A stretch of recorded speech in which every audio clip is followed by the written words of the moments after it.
Nangako po si Pangulong Ferdinand Marcos Jr. na ibabasura niya ang Comprehensive Sex Education o tinatawag na CSCE Bill kung nalulusot ito sa Kongreso. Ang karagdagang detalye sa report ni Jomar Villanueva. Jomar!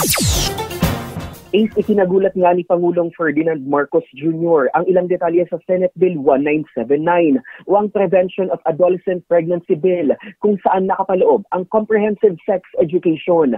Binansagan ni Marcos ang panukala na abhorrent o kasuklam-suklam dahil sa ilang detalye nito gaya ng pagtuturo ng masturbation sa mga paslit na hindi bababa sa 4 na taong gulang, maging ang pagpayag sa mga ito na sumubok ng iba't ibang sexualidad.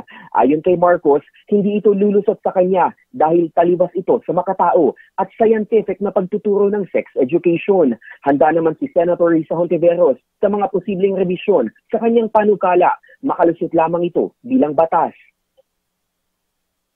I was shocked and I was appalled by some of the elements of that.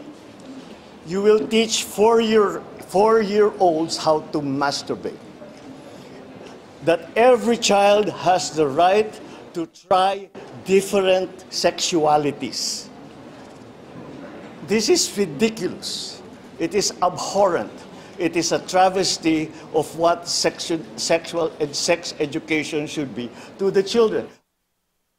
Yan ang tinig ni Pangulong Ferdinand Marcos Jr. Samantala muling tatalakayin ng Department of Education ang Comprehensive Sex Education sa kanilang executive meeting ngayong araw.